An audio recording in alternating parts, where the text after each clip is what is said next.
I'm late already? Let's start this show. We're going to talk about frags.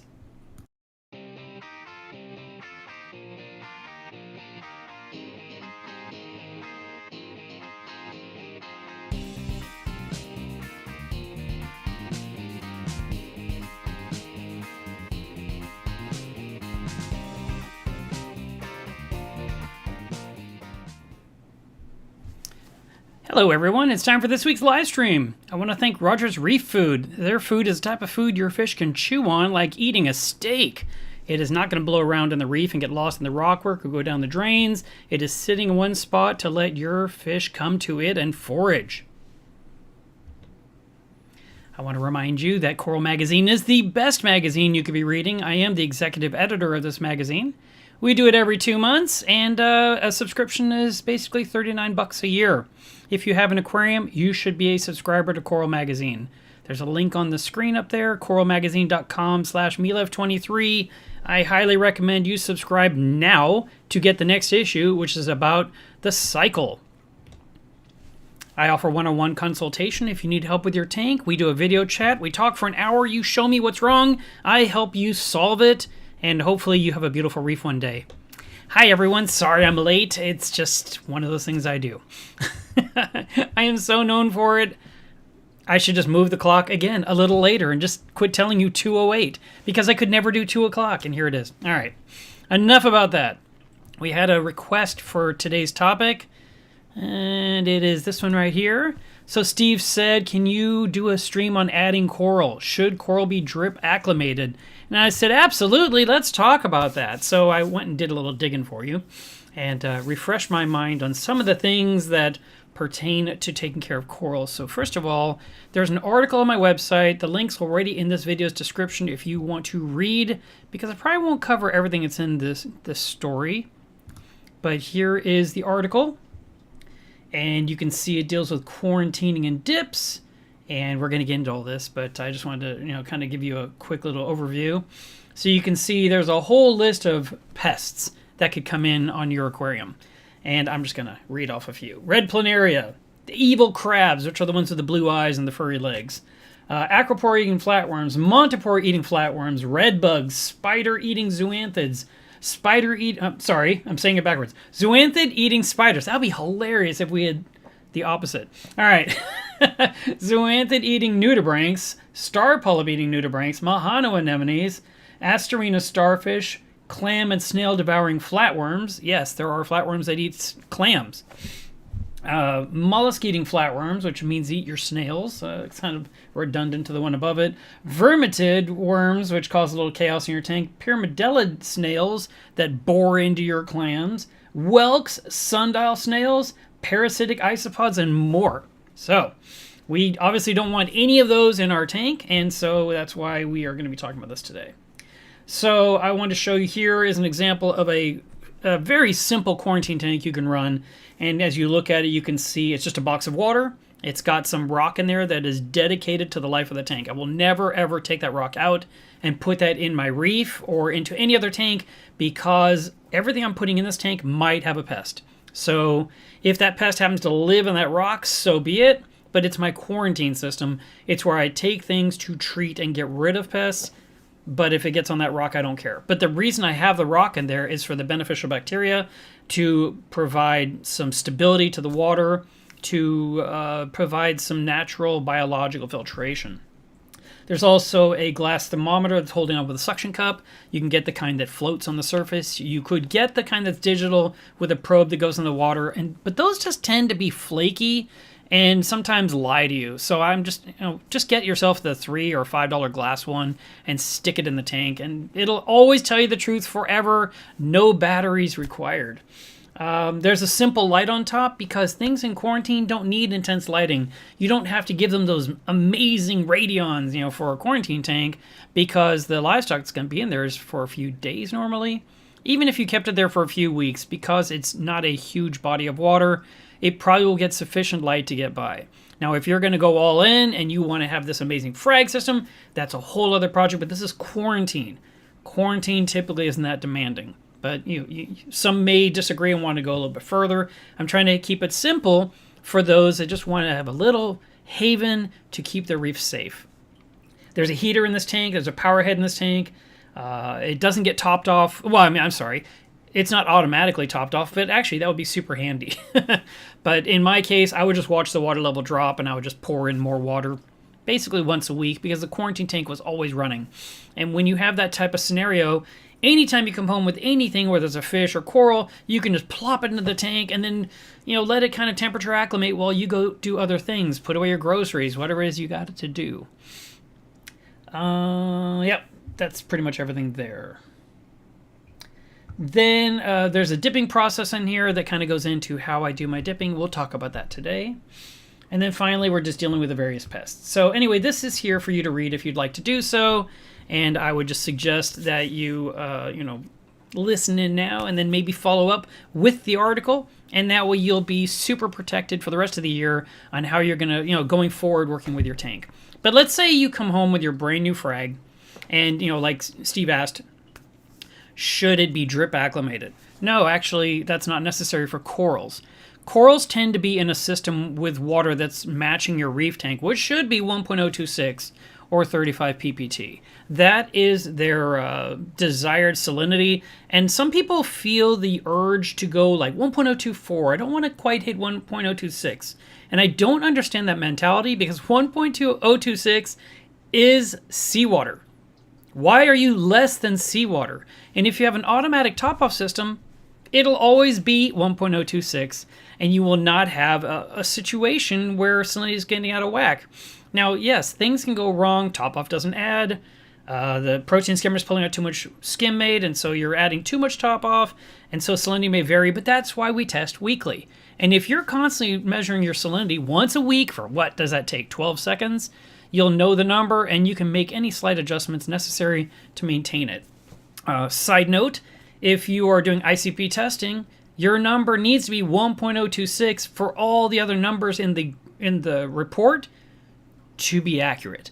And because if you're 1.024, 1.023, 1.028, you will, in a specific gravity, your numbers will be off, and you'll think, well, I'm under on this or I'm over on that.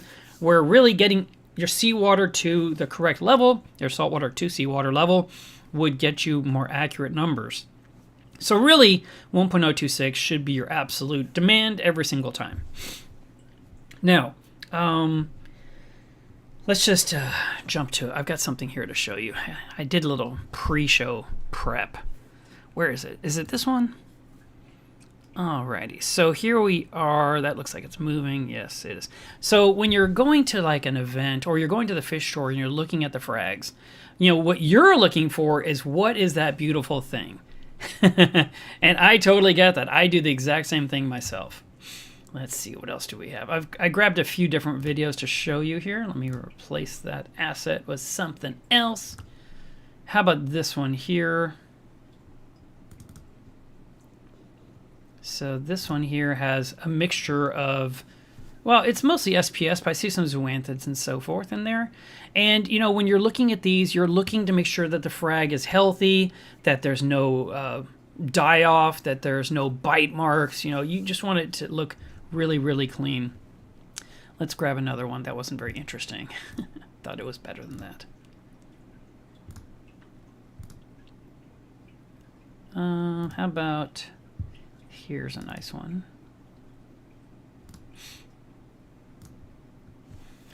So this was in a fish store, I believe, in Dallas. And you could see all the healthy frog spawn. The LPS corals, of course, are always very appealing to me. They've got some brain corals that looks like a favia to me. You can also see some Sophastria growing on that egg crate. You're like, how much for the egg crate? So when you're looking at these corals, you're looking for the thing you want to look at. And I don't blame you one bit. But then once you have the coral and you've come home with it, then what do you do? At this point, you've protected it. You want to, this one here was shipped to me. But when you have a coral, you bring it home. The first thing you want to do is get it in water. So what I would say is that that one there that you just saw was a solid bag of water. If you put it into your tank, it will just drop to the bottom like a rock. Maybe put that in the sump where it's easier to retrieve, but just kind of let it acclimate for about 20 minutes. And when I say acclimate, it's really temperature equalization between the bag of water and your aquarium. And then at that point, you could literally open the bag and just put it in your tank and done. But I'm not recommending that because there is a chance, no matter what company or person you buy from, your best friend that you trust implicitly, that you would let come into your home with the keys while you're out of town and you don't care, dip their corals every single time. And the reason we do that is because everyone can have some kind of pest in their aquarium, and probably do. And the point is, we don't want to continue the transit of the plague. We want to stop it in its tracks and and protect the rest of your reef from little tiny mouths devouring the things you've paid top dollar for that you care about. That's not a big demand. It's not super hard to do. It's just one of those things that it's an extra step. But I mean, after you floated and got it to the temperature, then you're talking about a 5, 10, 15-minute dip, and then you're ready to place it where it's going to go. So in a situation like, let's say you got an SPS coral, so a little acropora, a little montipora, and you got it. The first thing you should do after you've opened the bag and taken it out is look at it really closely. If you need to, use a magnifying glass or use the macro on your phone to really zoom in and get good visuals of it on a bigger screen, and you can turn it around and look at it. Now, here's your frag plug, and you've got your little frag on there, and you're like, oh, down here that looks like hair algae. I don't like that. You could chip that away. You could remove that little bit of hair algae, or you could use a cutter. This is my favorite one ever, and I've used it forever. It's super old. I've tried to buy replacements, but nothing replaces my favorite cutter. It's like, I'm never happy. This is the one. So you can just go in there and you can nip off the stuff. Other frag collectors will say, oh, absolutely not. This will never touch my reef. They will cut off the coral and throw this away. And I'm like, really? For me, I'm losing some life. And like, I don't care. I'm not taking the chance. I just want the thing on top. And I was like, all right, I can respect that decision. But there are other techniques that you can apply. So for example, let's say you've got your frag plug. It's got a frag on it. You've inspected it. You see something you don't like. One trick that you could do, and it's really easy to do, you can fill a small bowl with some, I'm going to say RO water, because we're going to put some peroxide in there too. And we're going to make a peroxide and water solution, a diluted peroxide solution. And then with your tweezers, your forceps, you would hold the frag basically gently.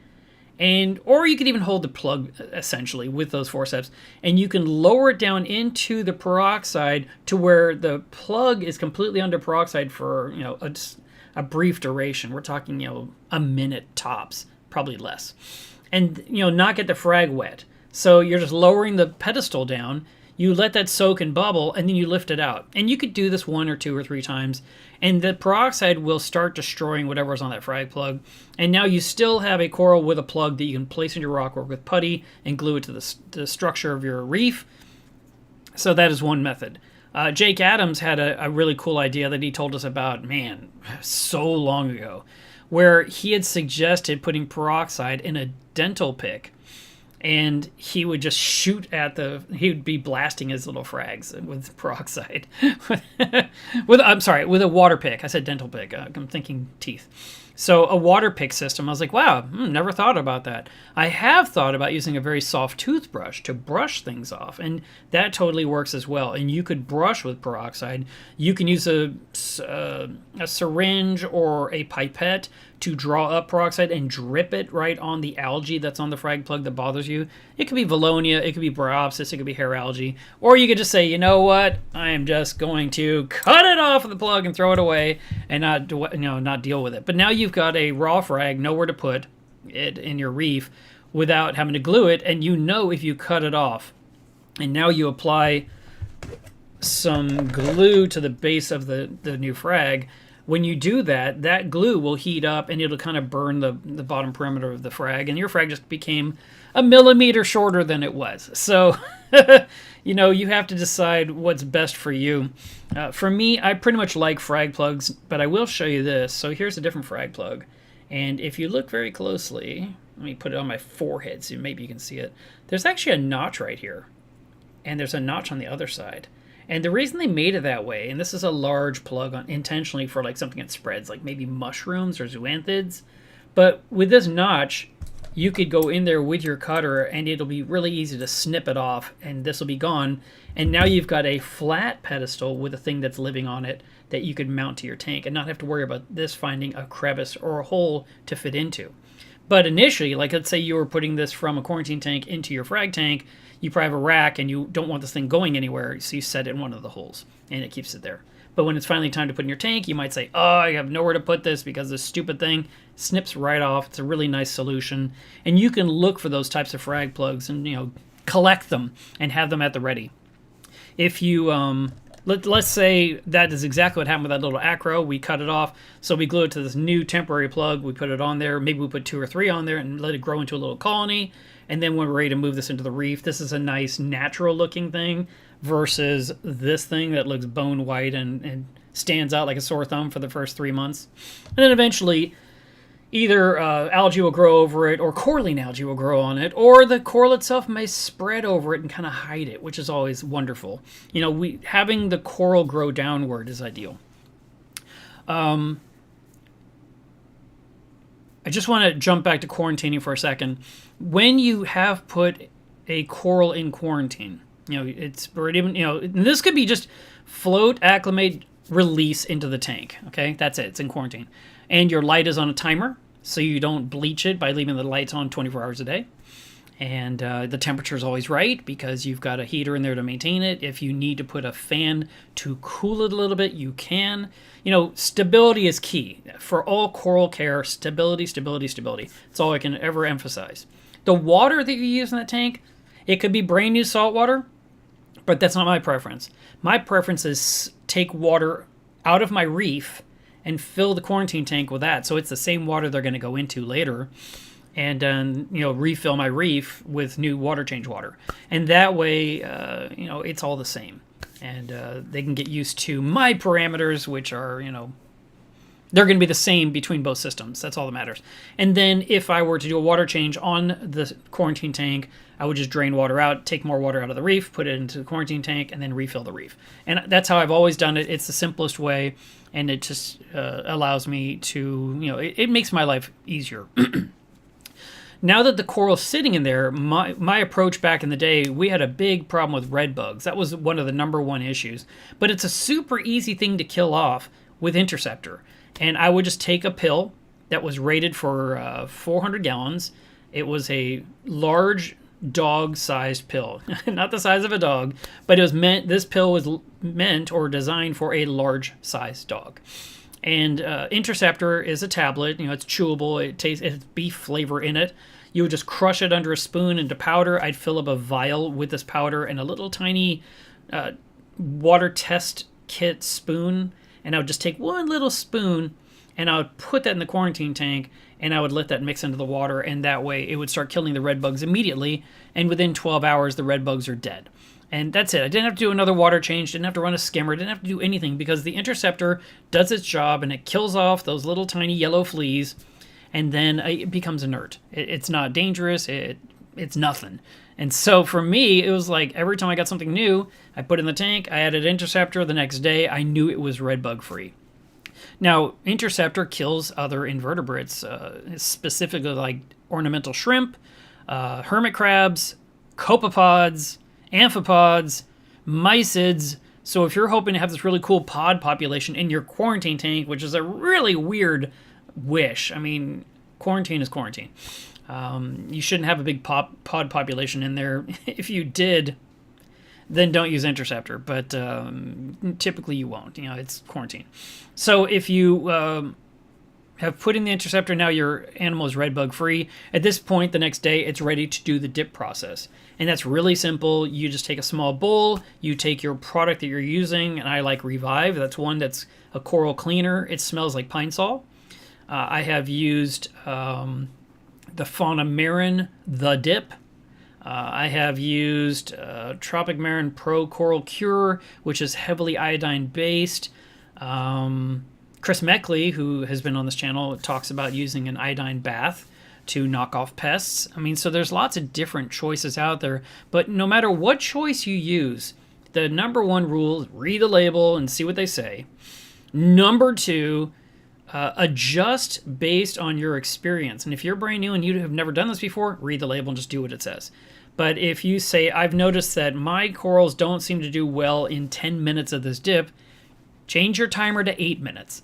And as soon as 8 minutes elapses, get the corals out of the dip solution into some other tank water that's in a secondary container so that they're not simmering and cooking and burning away in that chemical. If you were to, let's say you came home with 4 frags and you put them in and the frag is sitting in this solution and the timer goes off, it's been 8 minutes, and you take out the first one and you're blowing it off and you're looking at it and then you're thinking about what you're going to do, or you have to answer the phone. The other ones are still in the solution burning. Okay, I mean, that's the best way to describe it. It's a chemical burn. So instead, we want to scoop out all of them and get them into a rinse water where the solution's off their system and you don't stress out or bleach out those corals. Because if you make a mistake, you can end up with like some high dollar acros that are all bone white when you're done the next day. And you're like, what on earth happened? Doesn't mean they're dead yet, but they are not in good shape. And that has happened to me once before. And I think I overdosed the dip when I did it because I was doing it late at night. And I remember it was the craziest thing. Beautiful acros, one was hot pink, one was blue, one was orange, like yes. And I did the dip really quick and I put them in my reef when I was done. Just down on the sand, which I'll get into in a second. And the next day I went to check on my babies and they were all bone white. I'm like, they died overnight just like that? What the heck happened? And then I looked at them really closely and I was like, oh, wait, they still have polyp extension. They've just lost every bit of color. They're alive, but they're ghosts. It's so strange. And so I just ignored them. I didn't touch them. I didn't do anything. I just crossed my fingers and hope for the best. And 2 of the 3 gradually regained their color again. And I was like, I have never seen anything like it. I mean, was the dip that I used expired? I don't know what I did wrong. I never will. But the fact is that normally dip is going to be safe for your corals as long as you stick within the parameters recommended by the product. Once that coral has been dipped, and during the dip process, during the 8 minutes or the 10 minutes or the 5 minutes or whatever, if you own a turkey baster, that's for your aquarium only, obviously, you want to blow the coral off from different angles. So like it's been 2 minutes and then start pumping the water to blow anything off.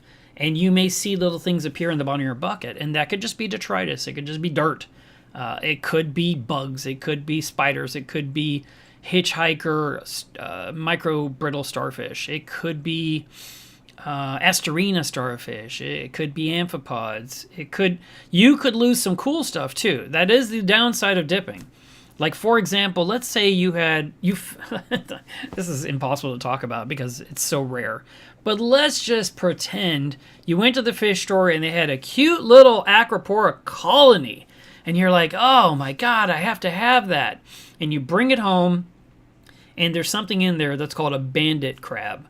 A bandit crab literally looks like it has a black mask over its eyes. It's really cute. And it's commensal. It lives with that acro. The acropora protects that crab from being destroyed, being eaten, and it keeps the coral clean. It is the most wonderful symbiosis.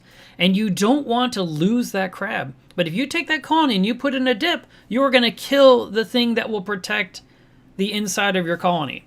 So if you see a little tiny crab in there, it's not necessarily bad. If you happen to get lucky and you can find a bandit crab when you're out shopping and they're scooping up your frag, you're like, yes, please, I want it with that. That would be great.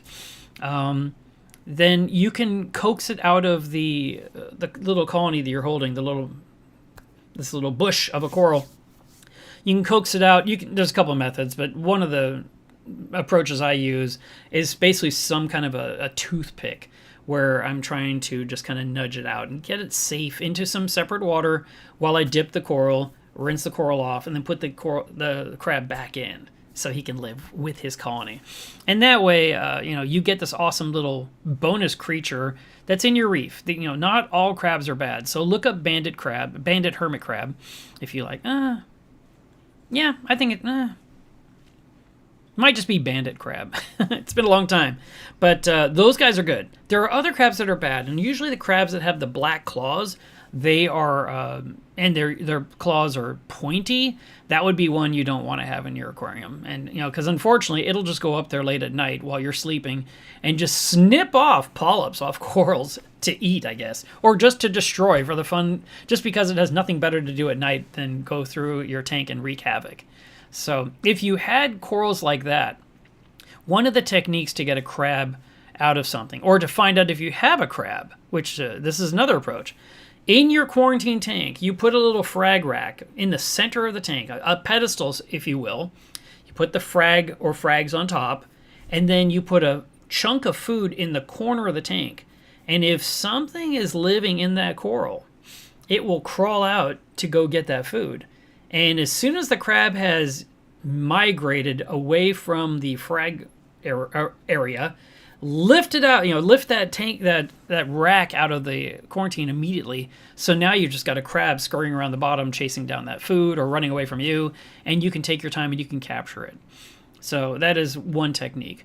If for some reason the crab gets into your reef and you're like, oh, that's not the one I wanted, I can't believe this happened, what am I going to do? One method would be remove the rock from the tank that the coral is on and pour a peroxide solution in the hole the crab is in, and it'll come running out. Another approach would be to put a glass, like pretend this is a clear glass, no labels or anything, and just set that in your tank at an angle and put some fish food in the bottom, and the crab will go into the glass, slide to the bottom, have a great meal, and can't get back out. And the next morning you just take the glass out of the tank with the crab in the bottom, and you can, give it to your fish store or feed it to a mantis shrimp or whatever you're going to do with that bonus crab that you didn't want.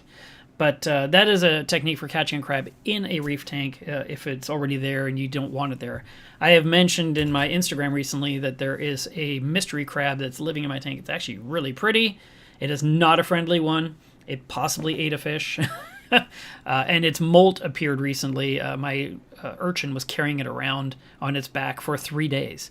And so, yeah, the crab itself exists. And I only saw it one time, coincidentally, at 2 a.m. I just happened to go by the tank where the lights were off. And right in the front, this beautiful little crab was like, "You're new. I haven't seen you before. I like it."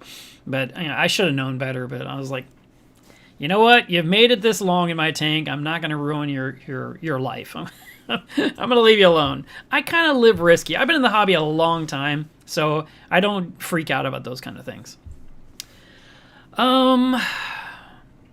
Okay, so what other quarantining techniques? That's it. Quarantine's simple. Like I said, usually it's a few days. It just takes the pressure off of you to hurry up and do it right now. It's wonderful to be able to just have a place to put a coral and not dwell. And, one time I came home from Florida with a suitcase full of corals, and like 24 corals. I was insane. I just went crazy and just like bought everything in my eyes. That my eyes saw. I was like, I gotta have it. I need that. I want this. I need that. I need that. Well, I've got a few anyway. Let me get 7 of those. And I just came home with all these frags. And so I just filled the quarantine tank, and the tank looked great. It had so much life in it. And then I could gradually, over the next week, find corals, dip them, study them, make sure everything's okay. And then at that point, it was time to move it into my tank. But remember, these two systems are essentially equal. So, there might be a temperature variance because they're not tied in together, but the coral is not going to care about the difference between like 77 and the tank being 78.2 or something. It just doesn't matter. I can just move it right over because the water is essentially the same. If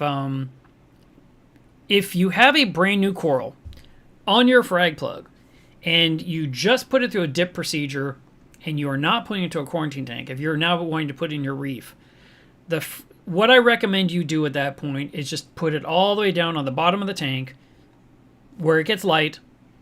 Preferably, you could press it into the sand bed so it stays upright.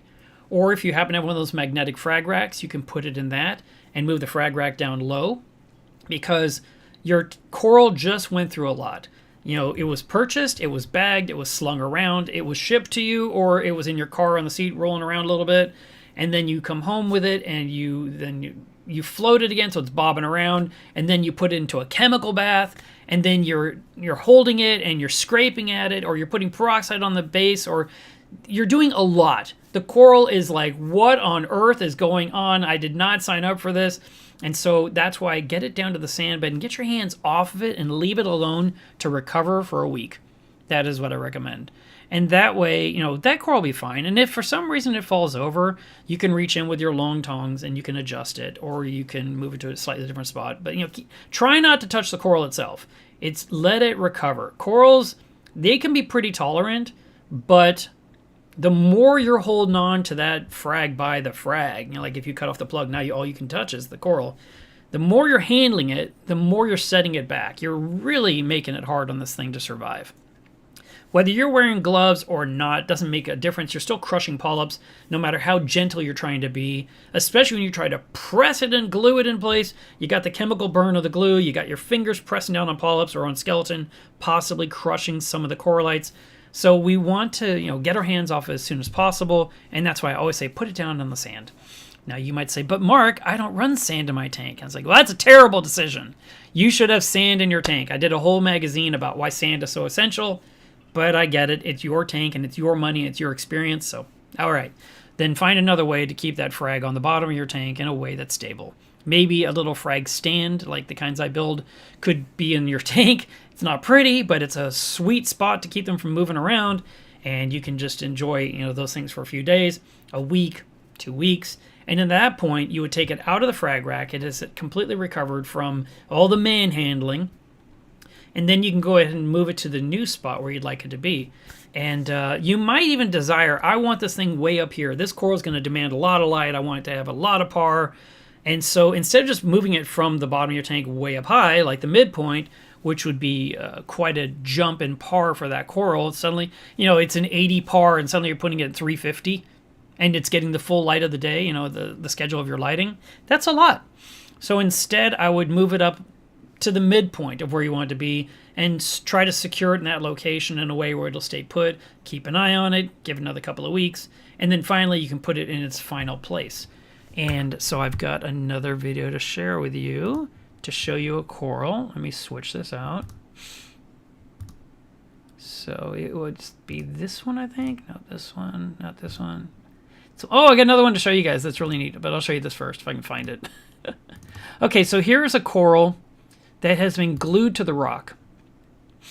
And it looks great, and it's actually puddling out. So there's no frag plug in this situation. This person cut off the frags and then actually mounted them with coral glue, which is going to be cyanoacrylate. Super glue gel is the common terminology. And you would just glue this coral down. This person glued several. I mean, that's not just one that grew. No coral grows out like a forest. It grows upward and branches from the core. But you can see here, there's 4 or 5 different pieces right there. So, or maybe there's at least 2 side by side. But I'm thinking it's more. And they glued them to create a nice little colony. And then if the coral's happy, not only is it growing upward, but the base will kind of puddle out and create a mat underneath. And that is another way of spreading out. And from the mat that's there down around the foundation, you might see a little coral polyp stand up. And as long as you get a little guy standing up, it will just keep going and grow into another branch. So there is more to come. If you accidentally break some coral during the handling process, the quarantining, the dipping, and everything else, a lot of times when I snap off a coral, or if I'm even working my tank with an established colony and I bump it with the scraper, or I hit it with my arm and a piece breaks off, or I'm just trimming off something and a big piece breaks off, I'm like, what am I going to do with this piece? You can plant it at a different part of your tank, which is a really great way to spread out your wealth, so to speak. You can have the coral, like let's say it's a purple bonsai, or you have a blue tort. You could, if you have a nice piece of blue tort come off, you could put it in a different spot and have 2 blue torts. There's no rule that says you have to have all the blue in one spot and all that. No, you can put them in different places, and you could, if anything, if one of them were to succumb to death, the other one's still going. Where if it's all in one spot and it succumbs and you lose it all, you got nothing. You got to start from scratch again. So having them spread out a little bit is fine. But what I tend to do, especially with staghorn corals, is if I break an acropora off, I will then put that back in the middle of the colony and just let it regrow into itself and make itself even more bushy. It's a real simple thing because the collection, the nest of the core of the coral, has these great spots to slip in an extra branch that had snapped off. And they'll merge. They'll because they're all the same DNA. They're not enemies, and so they can hold on to their buddy, for lack of a better term. All right. So I did say I want to show you something else here. So this was a neat thing I saw once at one show. I don't even know where it was. I can't remember. I don't remember when this was. But look at how these corals were being displayed. And oh, that's way too small. Can we make this bigger? So if you look, you'll see that they are little jars, but look at this. So he's selling them one by one. No active water. They're just each in a puddle of water in a sealed container, and you take that to go. And see how it doesn't move because it's somehow secured to the lid. This is a great idea. I only saw it one time, maybe a possible secondary show that year. I'll hit play again because that's just crazy. Actually, I'll just stick it on a loop because it's just so bonkers. But yeah, it was a neat way to look at each coral. You could see them individually. They were being lit by the blue light, so everything glowed appropriately. And they weren't going to get damaged during transit because they're secured at the base, or which is the lid. And I don't know about temperature control. I don't know about the slime coming off the coral. I don't know if he opened up each one every single night and dumped out the water and gave them new water. I don't know any of that stuff. I just saw this and I'm like, that's neat, and I walked away. So I just wanted to show you. I mean, there's always new ideas in this hobby, this industry, that occur. We talked about placement. Let's talk about mounting for a minute. So, and I did talk about acropora a lot, and I want you to know that some of what I described also applies to LPS and to softies, but let's kind of diverge from that. Let's go to softies. If you're newer in the hobby and you like soft corals, you might like Kenya tree, colt coral, mushrooms, Rickordia, which is in the mushroom family too, green star polyps, pink star polyps, white star polyps, zinnia. These are all different types of corals, and they're all made of different things, and they all are semi-difficult to adhere other than the green star polyps. The green star polyps have a mat on the bottom. The mat typically is purple with a bunch of closed-up bumps on the top. Kind of looks like short... I know there's a term for this, but I'm thinking of a very short carpet. And so you got all these little tendrils standing up off that mat. Unfortunately, sometimes a new hobbyist doesn't know the top from the bottom, and they will glue it coral side down with the mat upside down, which is going to do nothing except lose the coral. It's not going to happen. So make sure you know what the bottom of the green star polyp is while you're, when you buy it, like if you're at a fish store and they are pulling it out, say, show me the bottom of that. What's the top? Because when you first see it, you're like, oh, look at all those little daisy flowers. It's beautiful. I want that. I love it. But as soon as they grab it, it sucks in. And then you being brand new, you wouldn't know which side is which. So ask them to identify it, to clearly explain what you're looking at so that you're not confused when you get home. Then you would take your piece of this coral. I want to say meaty coral. It is kind of meaty. It's that bottom is, like lunch meat. And I would blot it on a paper towel, and then I would apply super glue gel all over the bottom. Now, I've been using this stuff from Polyp Labs. It's called, they called it the glue grenade. I love it. And there's about 30 of these vials in there. And the benefit of these, instead of having one big bottle, is that as soon as I use it up, I can throw it away, and I don't have the rest of it turn hard. Here's one that was used. You can see it's doing some weird stuff. I might have cut off the end to get more glue out of it. At this point, nothing's coming out of this end, nothing's coming out of this end, but I could stab it with a thumbtack and press out more. Like I'm trying to get all the toothpaste out of the tube, right?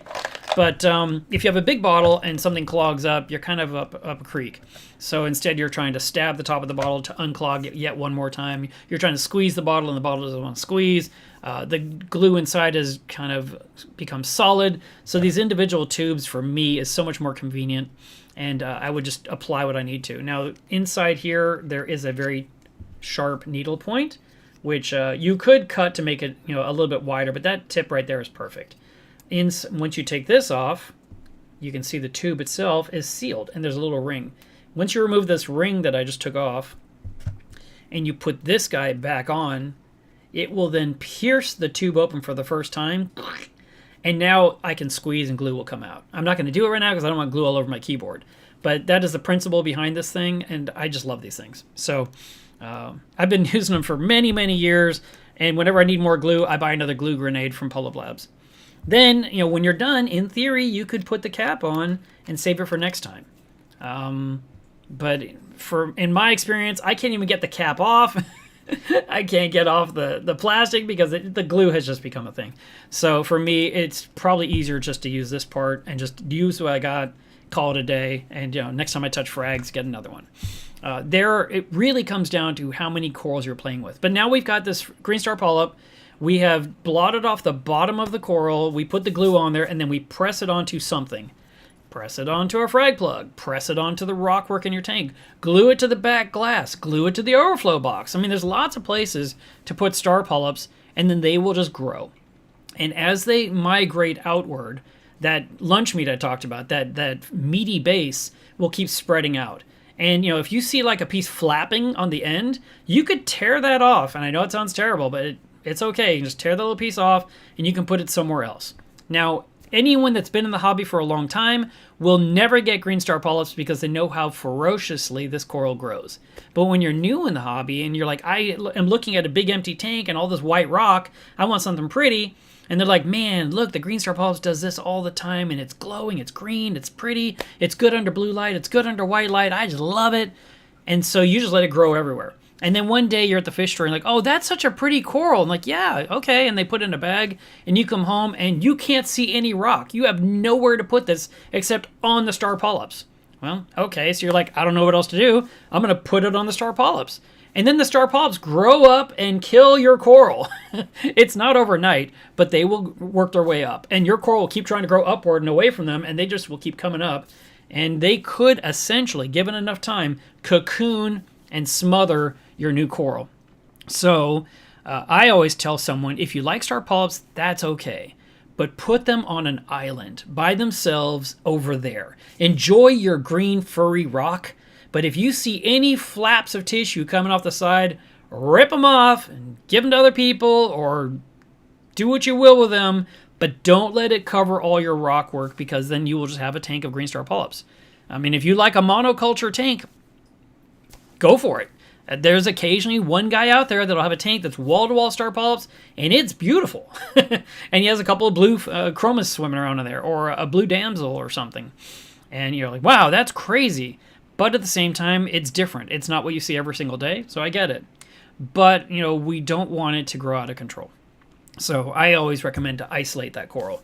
Zinnia, which is pulsing zinnia or pom-pom zinnia, I love it. There's a red sea zinnia and there's the pom-pom. I would only get pom-pom if I had a choice between the two, because I think pom-pom is way more beautiful.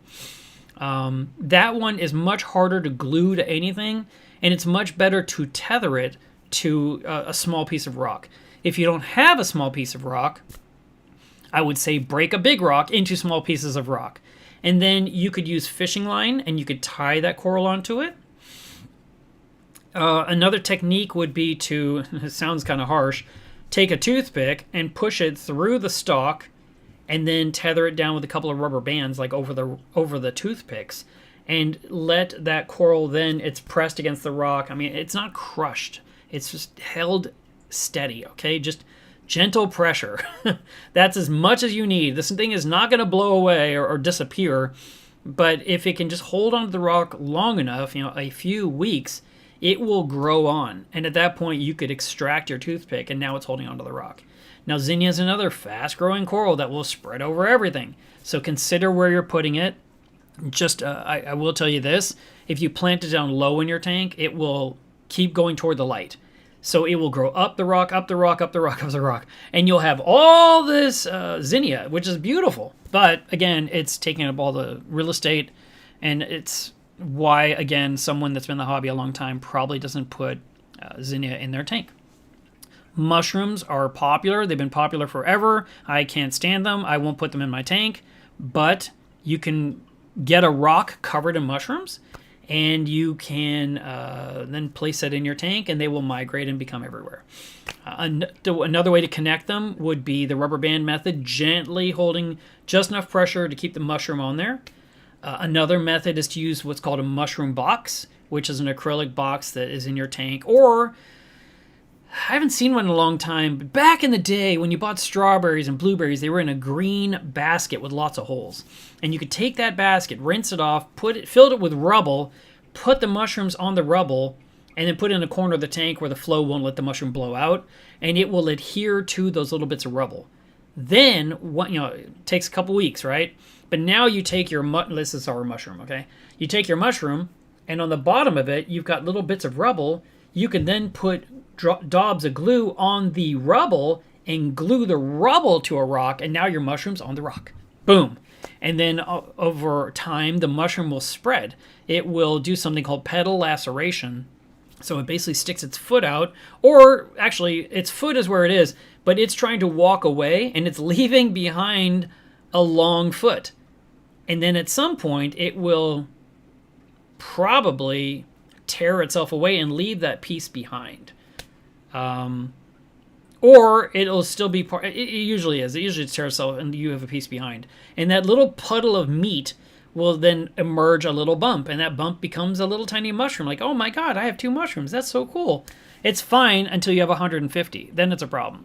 So I can't even tell you put mushrooms in a certain spot, because not only will they spread rapidly, but they will also do this crazy thing where they spin around and around and around and around. I mean, they literally, like the guy that's making the balloon animals, and he twists and twists and twists, and you can see the rubber really twisting, and then finally just snaps. That's what happens with the mushroom. And that top piece that was spinning will then drift through your tank and find some spot next to a rock and lean on it, and, next day or two, it's connected to the rock. And now you've got 15 mushrooms over here, and you got one over here that's working its way out and becoming 2. So even if you thought you had them isolated, they can migrate. But the other method of fixing a mushroom to a rock, if you don't want to wait for the rubble thing, you could actually put a toothpick right through the center of it and pin it to a tiny crevice in the rock. And the mushroom will adhere over the next week or so, and then remove the toothpick. Yeah. We are such a violent bunch of reef keepers, I'll tell you. And then another method would be to use some kind of mesh material, sort of like when you buy avocados, they come in a bag of green mesh. If you buy tangerines, they're in a bag of orange mesh, and you can literally cut out a section of that mesh, and you could wrap it around the mushroom and a rock, and just set that in the bottom of your tank. And then after a duration, a couple of weeks or so, you can carefully remove the mesh and see if the mushroom's holding on yet, which it probably is, and now you can get that mesh out of your tank. So that's another method for securing a new coral. LPS corals are large polyp stony corals, and their skeleton is much bigger than an SPS. SPS tends to be usually a thinner branched coral. I mean, there are some things out there in the ocean that are giant dense colonies, and I love them. Okay, but those corals don't show up in the trade very often because they demand insane flow. I mean, when I say insane, they are on the top of rocks in the ocean where a wave will crash against them, and they're like, yeah. And then the next wave crashes, and it just keeps slamming into it. And so this is a beefy SPS coral, like the Acropora humilis is one that I like a lot. And that one is designed to be hammered. And it's not just having a big power head that's just blowing at it. I'm talking crashing waves where the air bubbles go everywhere. This coral is more like It resembles, well, let's just look one up. Let's see if I can find this. Acropora humilis. See if I'm right.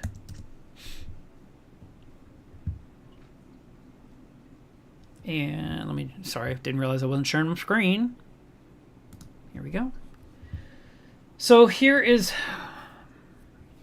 let's go to images. That's always best.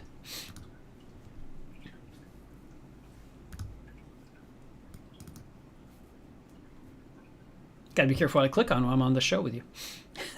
But you can see how thick these branches are compared to like an acropora. And that is one example that's in my mind. There's some other ones that, that come to mind as well.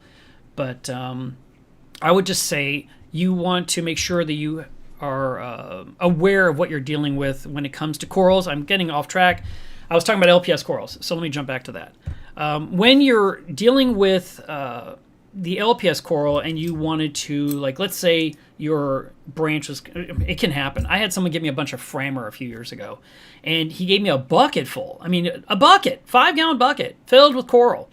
And I reached in, and there was these beautiful polyps on the end, but there was all this branch that sort of looked like a lightning bolt. And I was like, okay, I don't need all this skeleton in my tank. I absolutely do not.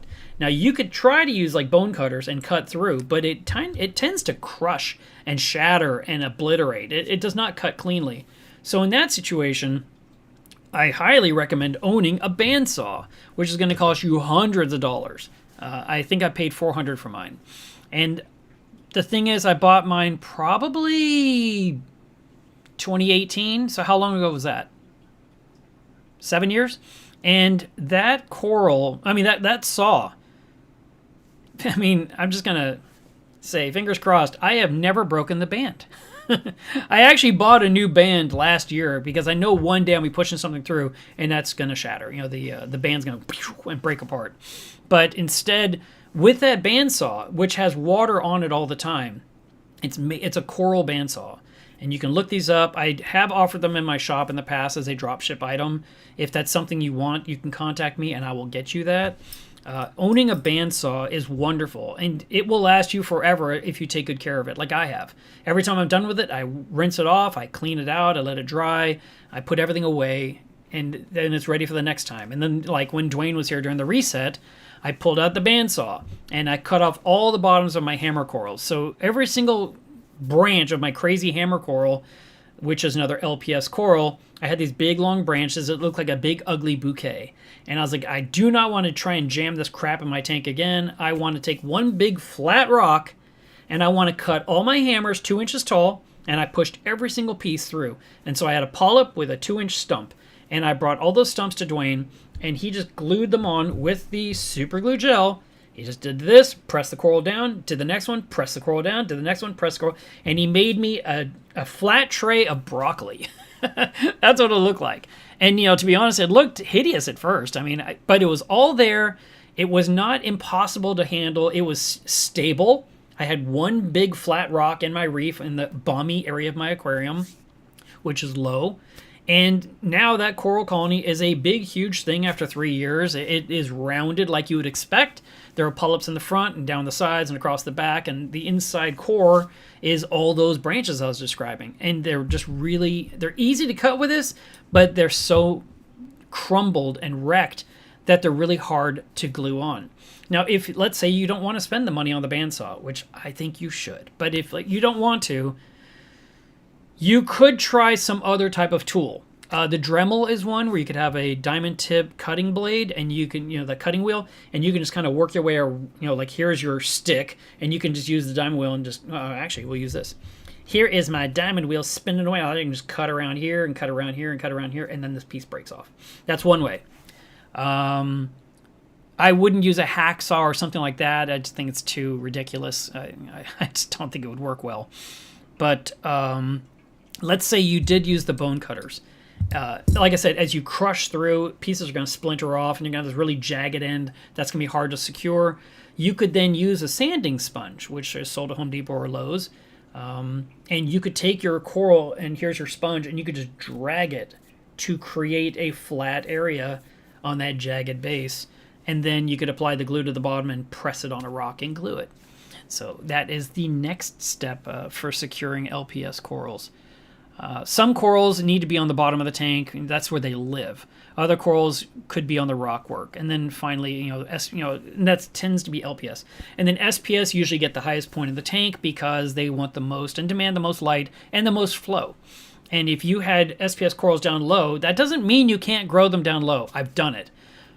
But the top area of the reef is where all the flow is happening, so they're getting the most flow. Where if they're down near the rockwork or in the rockwork, they're getting less flow. They might be getting some shadowing. They may not get it, but you know what? Life finds a way. So you can put things wherever you like in your tank, but just realize down low is less light. So you could have slower growth, or you could have loss. You could have corals slowly decaying at the base with what we call STN, which is slow tissue necrosis, and that it turns white. There's less meat at the bottom, and you're like, oh no, I'm losing this coral. Could be it's not getting enough light. And so if you could then move it up somewhere higher, you can't recover what happened at the base. I mean, that's gone.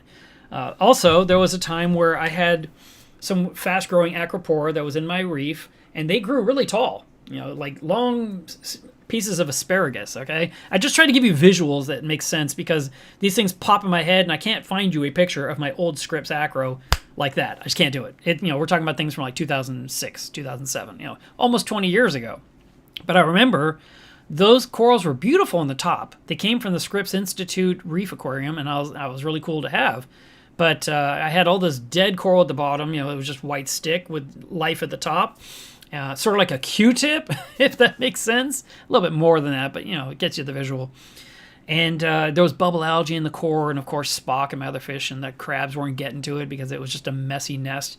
So I just took it all out, and I cut off the bottom of every white piece, got rid of that piece, and then I had my life of green, and I put glue, and I put them on there one after another. I just stuck them all on the top, and they all filled in, and it was beautiful again. And I felt a lot better, and the flow was improved because now I got rid of all that garbage beneath it. So, now, sometimes you're going to have a hard time gluing something to your rockwork no matter what you try. So in that situation, there's another technique. I keep talking about the glue. The glue is great. But sometimes you just need some Aquascape putty. Now, this is a product I sell in my shop. I think it's $20 a box. And inside here are two halves of a single putty that's made for the aquarium. One is pink, and one is, well, it looks brown, but it's gray when you start tearing off a piece. Whenever you take this stuff and you mix it, you mix equal parts. So if you had a raisin-sized piece, you have a raisin-sized piece.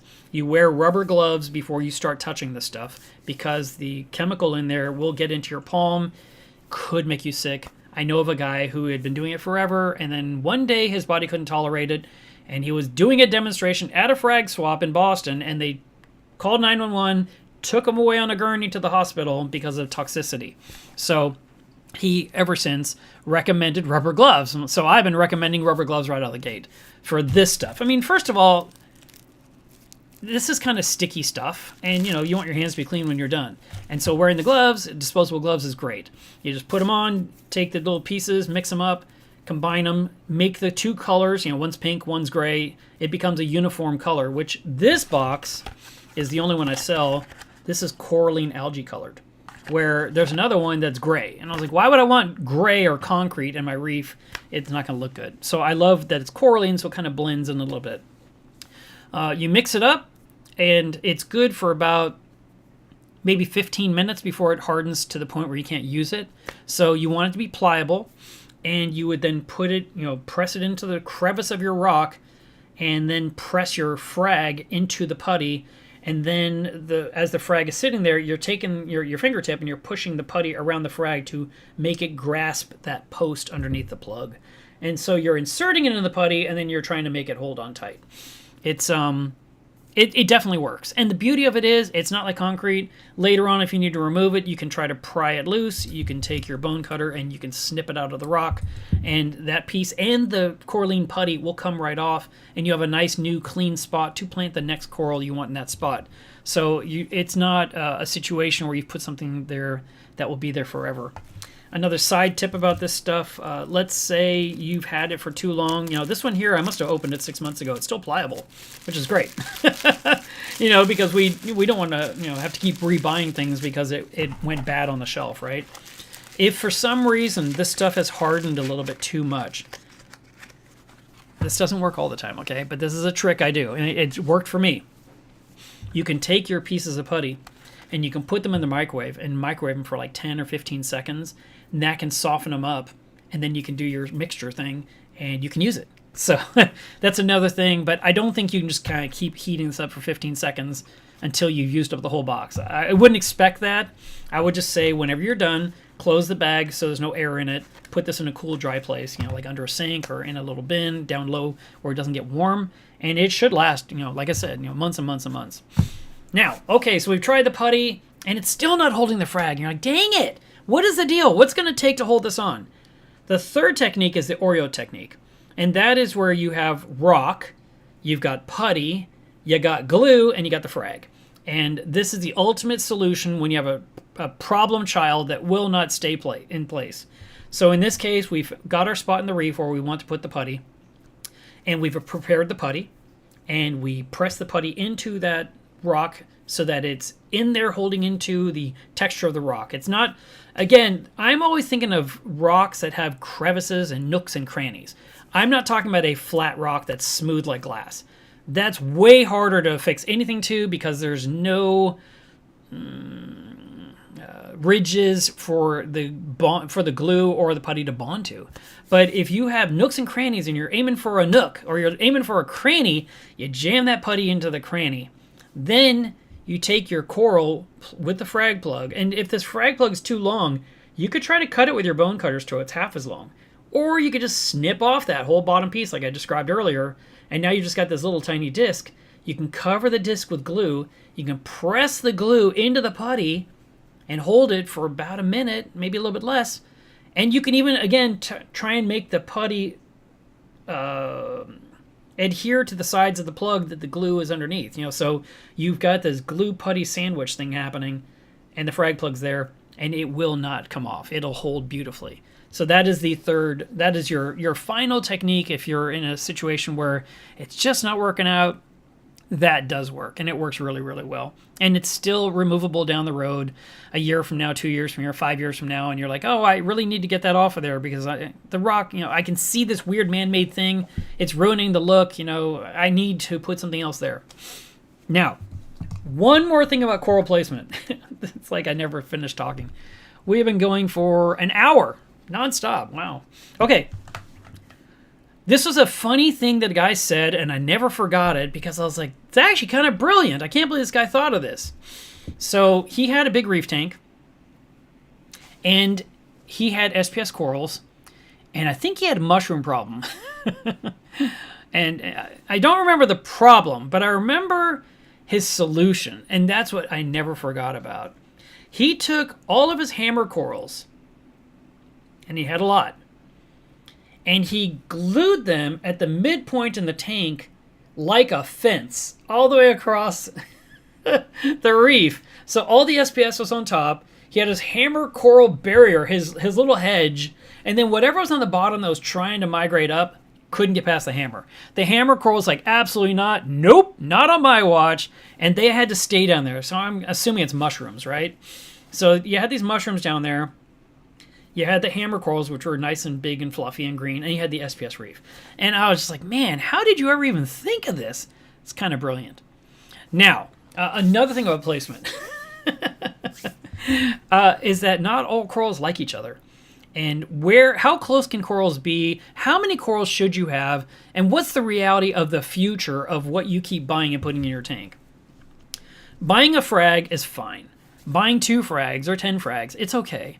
The people that buy 50 frags, I just kind of roll my eyes. I understand what you're doing. I get it. You're excited. You got a good deal or whatever. But realistically, 3 years from now, those 50 frags will be 5 colonies. And that's not me being a jerk. That's how life works. You can't have 50 frags become 50 colonies because invariably things are going to kill each other off because they're all fighting for space. You only have so much rock work to work with. And the things that are doing great that take off will shade, which will kill off other things that are sitting there stagnant. You can kind of rearrange, and I'm not saying it's impossible to have more than 5. You totally can. But, this is not just me saying it. I mean, Dwayne says the exact same thing, who you've met on the show and I've talked about a lot, and he's helped me with my tank in the past. And we agree. I mean, in the end, you have a few specific colonies that just own the tank. And, if they're fantastic corals, it's worth it. But if they are kind of crappy corals, like let's say it's a bunch of bird's nest in a 400-gallon reef tank in a Fort Worth home in Texas that you may or may not be familiar with. That's not great to have a 3-foot by 4-foot section of bird's nest. It's not good. I would much rather have 15 high-end corals up there growing and in all different colors and just beautiful, like eye candy. Let's see. If I shrink myself down here for a second, here's one pretty coral. I wouldn't mind having 2 foot of that, right? But what if I wanted something else back there? What if I wanted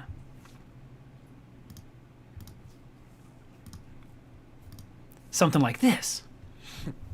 Like you see in my intro. That actually is multiple things. So you've got acropore up there. You've got some bird's nest up there. There's actually different acros. I'm just moving myself around here for a second. But, that is kind of what we like to have. But in time, these things, as they get closer and closer to each other, will start stinging each other, and then you'll lose it. Like that red acro in the middle didn't make it. It couldn't. It was getting hit from all sides, and so I lost it. So instead, what I recommend you do is you be realistic in your expectations of what corals you're going to keep, and then, plant them far enough apart that there's room for growth. So if you have 4 to 6 inches between each coral can grow 2 to 3 inches wide, because the next guy is going to grow 2 to 3 inches wide, right? That's why we have that 4 to 6 inch area. You've got 4 inches between them. That's 2 inches of each coral coming toward each other. You might get a coral that grows upward and another coral that grows outward. You might have a coral that spirals.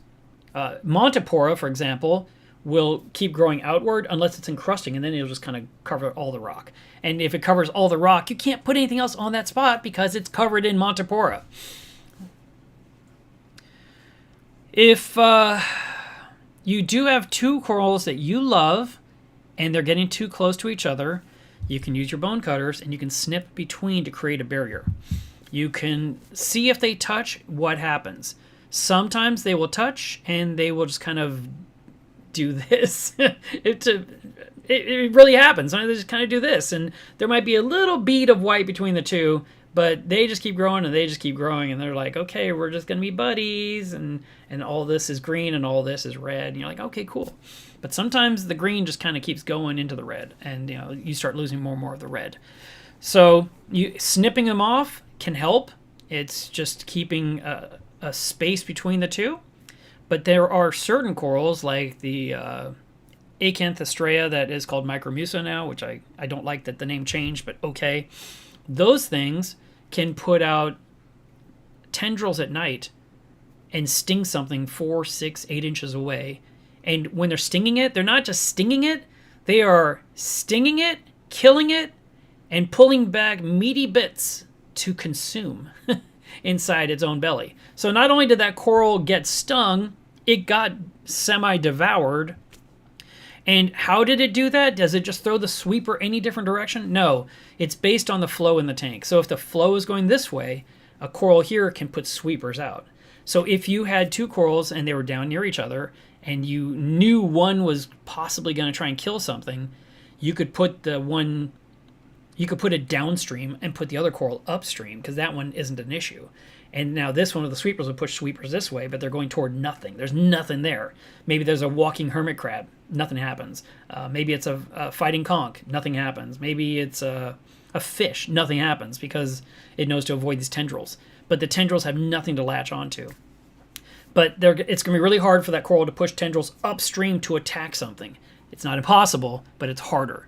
So that's another thing to keep in mind. That's why we have space between our corals when it comes to placement.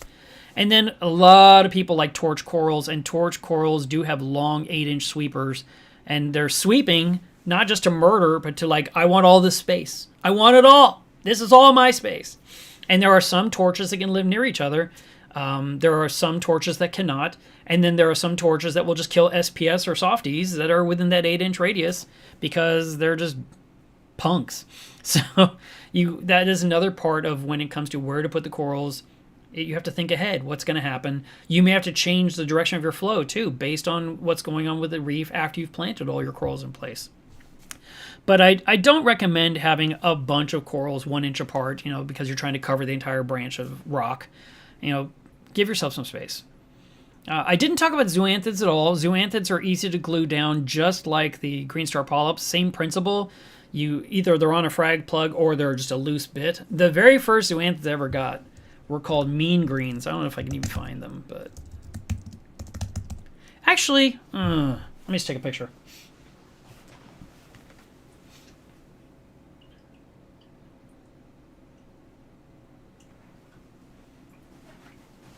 Is that even? It's not even in focus. Let me try that again.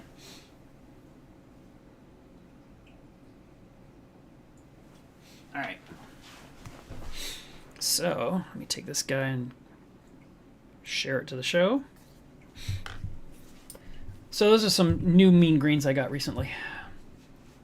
I used to have thousands upon thousands. It was fantastic. Right here. So we'll take this guy. So these are mean greens. And they're beautiful. So I did not know what they were. I'm going all the way back to 2002. I had no idea what I was looking at. I was like, those are so cool. Those are little flowers. Oh my God. And the person that was there was the president of DFW Mass, which is the club that I'm a member of. And he said, oh, you want some? And I was like, sure. I was like, that'd be great. And he was like, all right, no problem. And he just reaches in and rips a few off and puts them in a little sandwich baggie and says, here you go. And I was like, okay, now what? And he's like, just glue them down anywhere. And I was like, that's it? I mean, that seemed too easy. He goes, that's it. It's that simple. And I was just like, that's crazy. I can't believe I just watched you do that. So he, he did that thing, he just gave them to me, and I came home and I glued them down. And they just kept spreading over this rock, and I was posting pictures of it on Reef Central, and people were like, oh my God, those are so pretty. And I had a guy come over, and there was no name. They were just zoanthids. I hired a guy. There was a club member that did fantastic photography back then in the early 2000s. And I said, can you take pictures of my tank? I want to share them on the web, and your pictures are way better than mine. And, I've seen what you do, and I'll pay you. And we did all that. And he gave them the name Mean Greens.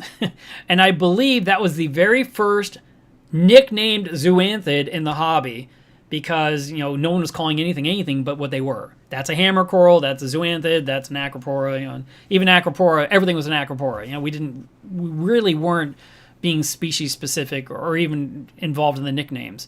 And it was within a few years, Steve Tyree was very, I would say he was integral when it came to coming up with naming corals with crazy nicknames like Strawberry Shortcake or Pink Lemonade or, and Blue Tort was there. Green Slimer was there, but very few things had a nickname. And then these nicknames came out, and there was these wait lists. Like Steve Tyree, you'd go to his website, and there would be this acro that he grew in his colony at home. And it was really pretty.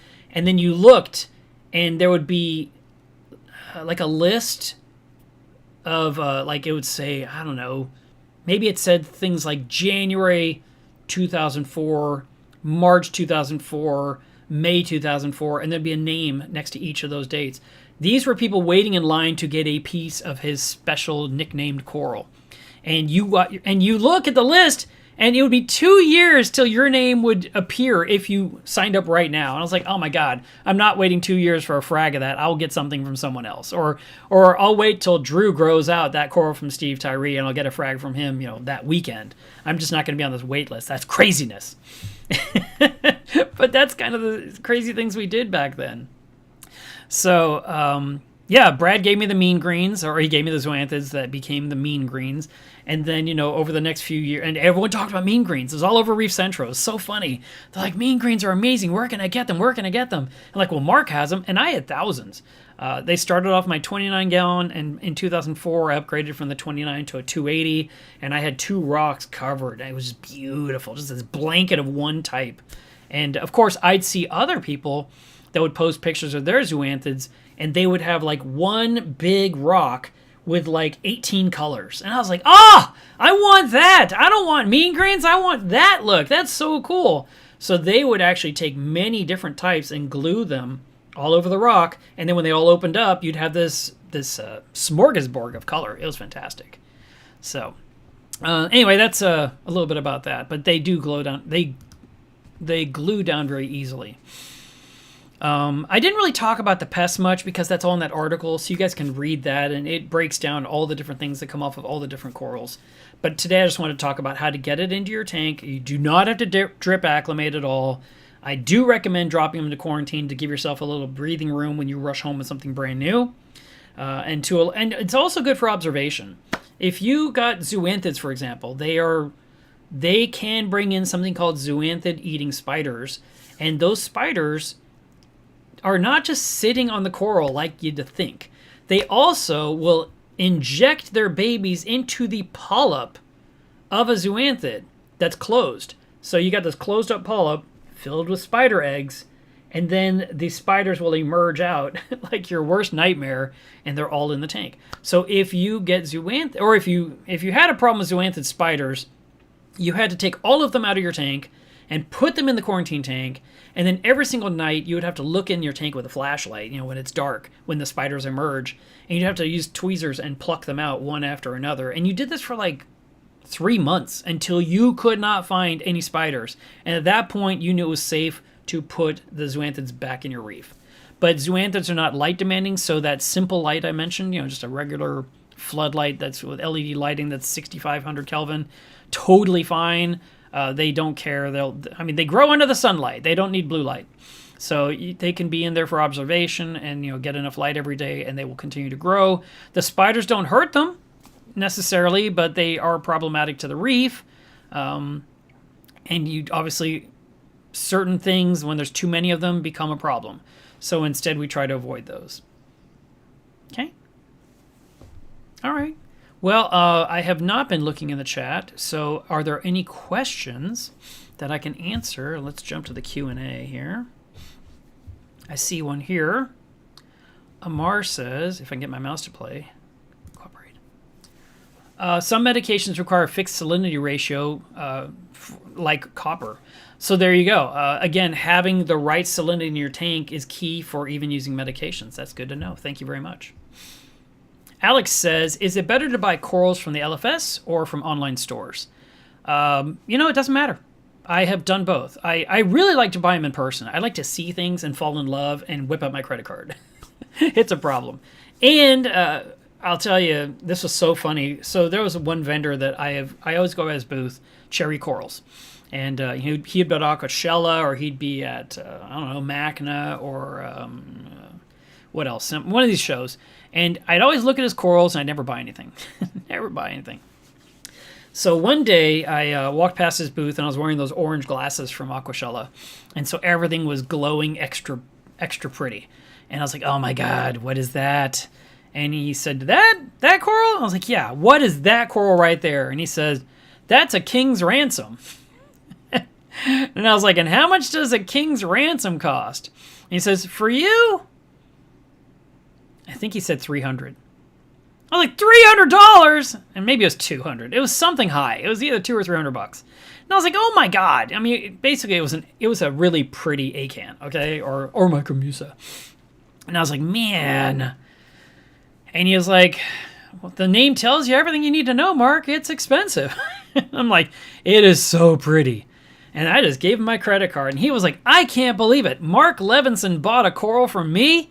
And I was like, that one I'll buy. That is a gorgeous coral. Do I have it today? Of course not. Something went wrong.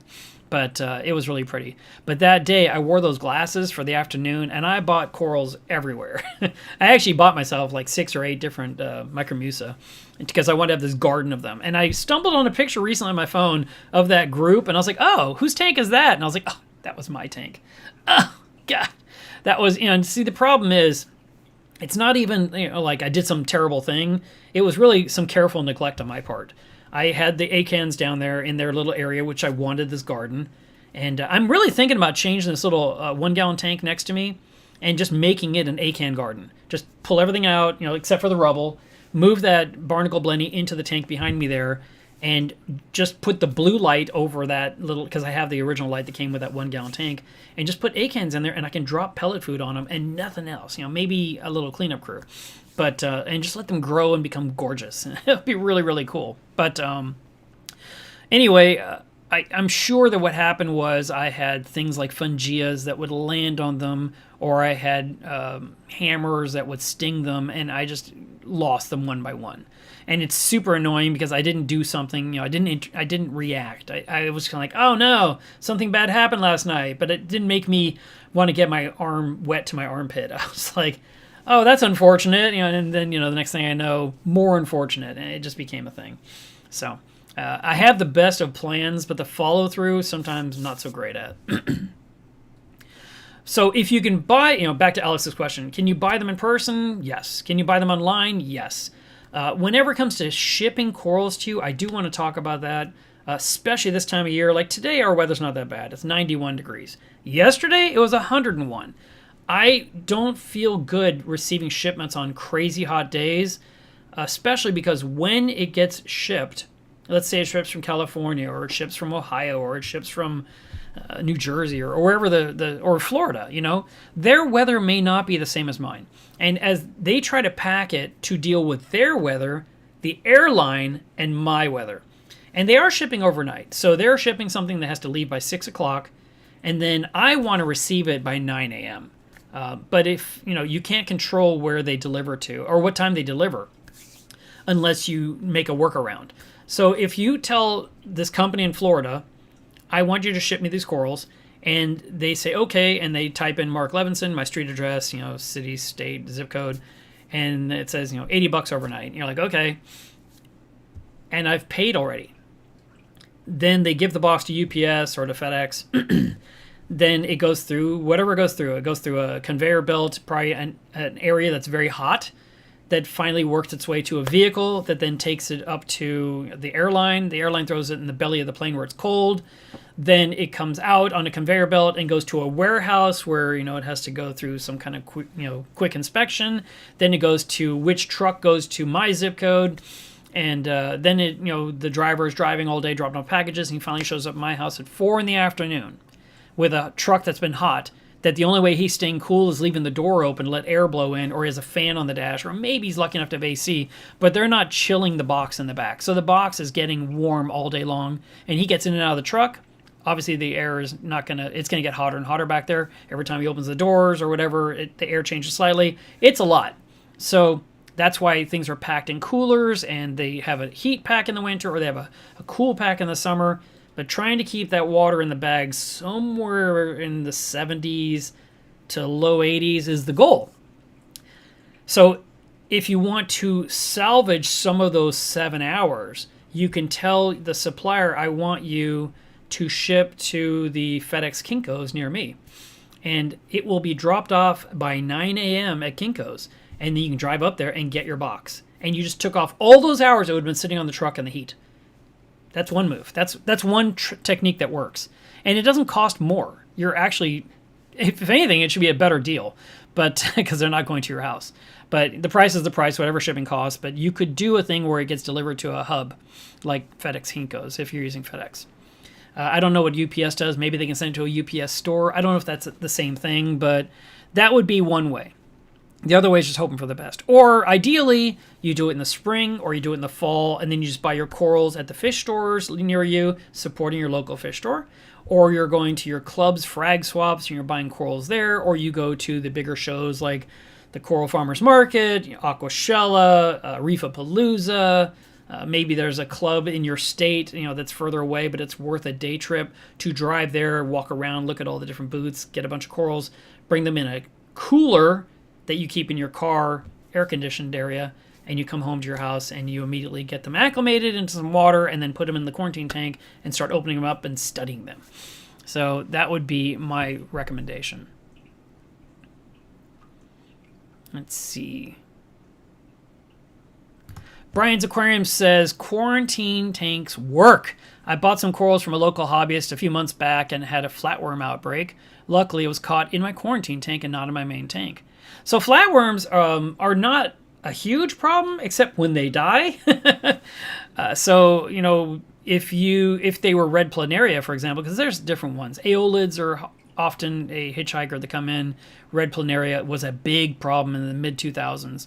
And every fish store just had these spots everywhere, like on the glass, on the rock, on the sand. And I actually got upset with the stores and said, you have a job to clean this out. You cannot keep selling things. It was sort of like... It's sort of like selling puppies with fleas. You know, your job is to make sure that the dog is healthy and isn't covered in fleas, okay? And flea bites. And if you have acros and you have LPS corals, if you have zoanthids, if you have fungias, if you have mushrooms, there should not be flatworms all over it. They should clean out their systems, treat their tanks, hold those things back till they get them all cleared off. You can sometimes take an infested coral and put it in a quick, a couple of minutes freshwater dip. You can take them to a separate container and blow them off with a turkey baster to blow the flatworms right off the coral itself and then move the coral back in. You can sometimes take the coral and you can shake it off really hard inside some water and then shake it off in some more water and shake it off in some more water, different containers, until nothing else comes off, and then put that in your tank. These are a couple other methods. Another trick I've used in the past with red planaria, which are little tiny rust-colored flatworms, is I took airline tubing, and I took a piece of rigid airline tubing that was about 6 inches long, and I just would hold it, and the tube ran out and into a bucket on the floor by my feet, and I would vacuum them out one at a time. But I did that consistently for days, and I sucked out hundreds and hundreds and hundreds of them until there was almost none left, and then I treated the tank to get rid of the last of them. But like Brian said, his happened in the quarantine tank, which is even better. If you have to reset the quarantine tank, you could, but at least these flatworms did not get into his reef. And Pop Reef says, it's too late if the tank gets vermitids. Okay, so vermitids, they're on that article that I included with this video in the video's description. Vermitids make a hard calcified tube and they cast a web. They are throwing the web out there so that when food hits the water, the food sticks to the web and then they consume their web with their mouth. They're actually, if you watch closely, their mouth is just open and closing and they're drawing it in like they're slurping spaghetti. And all the food particles stuck to the spaghetti, the meatballs, is what they're getting to eat. And they grow bigger and stronger and make bigger webs. Now, the web they're throwing out, it lands on their neighbors. So it's touching this coral and that little web is irritating the side of a nice Acropora colony, and it could start to sting and lose some tissue from this irritant. It's not physically like poisoning the acro, but it is irritating it, and you'll start to get some loss of tissue on the Acropora because of this dumb vermitid.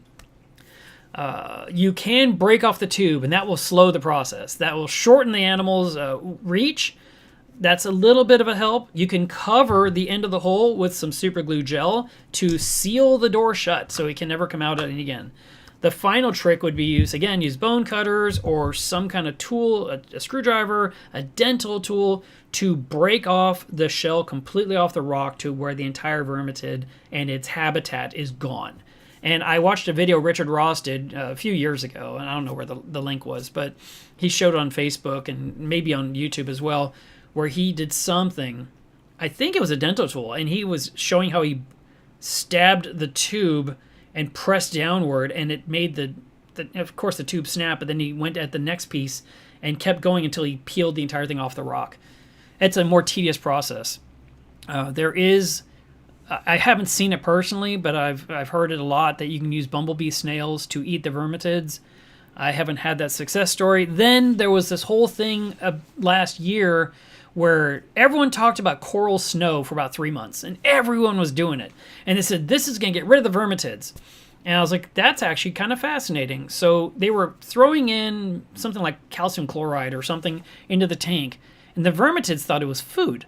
And so this snow went through the tank, the vermitids activated throughout all their webs, they captured the calcium, which is not food, And then they retracted in, and basically they starved to death because they kept throwing out this web, because that web is their food source. It's their fishing rod. And they have to keep eating to be able to make more of this mucus web. And if they don't get a meal, they're lacking something they need for the next web and the next web. And so I was like, that's actually kind of smart. But then no one talked about it. I was like, oh, I guess it didn't work after all. Because if it did, people would still be talking about it month after month. Like, yeah, I use coral snow. Yeah, I use coral snow. Yeah. So maybe they were wrong. I don't know. My tank has a problem with really big vermitids. Like huge Texas-sized ones. And every once in a while I go in there and I start chiseling them off everything. But there's just plenty that I need to fight off. But they don't ruin your tank. They just are problematic. And if they're problematic in certain areas, but not doing damage in other areas, it doesn't matter if they exist. So we don't have to be fearful of every single thing. And like my big long list of all the possible pests, a reef tank can live and be beautiful to the common person. You're the owner of the tank. You're the one that's upset that this thing lives and dwells in your tank. If it's not killing everything you own, it's not something to lose sleep over, okay? So don't freak out, but realize if there is a pest and it's deteriorating the life of the corals you care about, you have two choices. You can stop keeping those corals. You can just say, sorry, I'm going to go ahead and I'm just never going to have Montipora again because Montipora eating nudibranchs destroyed it. And you leave your tank without Montipora for, 18 months, 2 years, and those nudibranchs only eat Montipora. So if there's no food source, those Montipora eating nudibranchs will die off wherever they are in the system. They'll just evaporate. They'll just wither away. And 2 years from now, you could start keeping Montipora again and have no problem. They don't just emerge from cysts and come back. It's not how it works. But they do come in on new Montipora. So we always dip and inspect and look.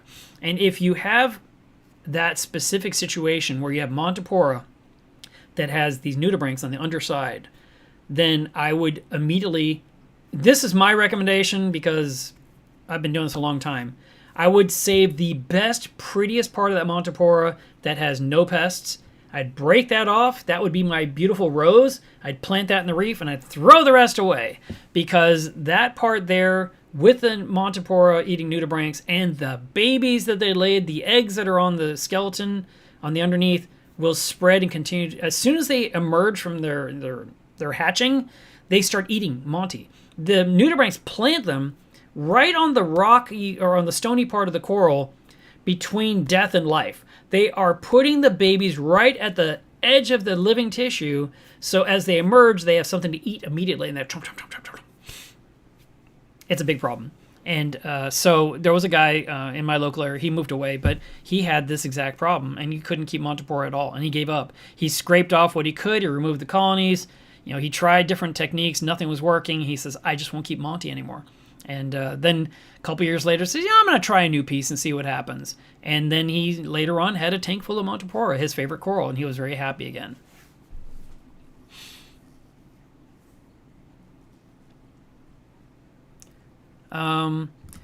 So Pop Reef, there was a guy that I was friends with, and I feel like his name was Pop or something like that. It was another short name. And he had a tank filled with thousands upon thousands of vermitids. I'd never seen anything like it. It was unbelievable how bad they were. They were so abundant that I was shocked. And that person did start with all new rock. They just gave up and said, got to do it again. So if you're in that type of scenario where you just have them millions upon millions, there's not enough predators in that scenario. And why did they grow to such a massive amount? They had the ideal food source. Whatever it is that person was doing, however they were feeding, maintaining their tank, they just allowed this to propagate out of control. It just caused untold damage. So all I can say is in those situations, you have to reset in that scenario.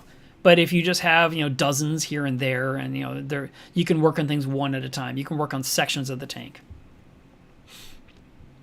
Amar said, let me go back to my Q&A.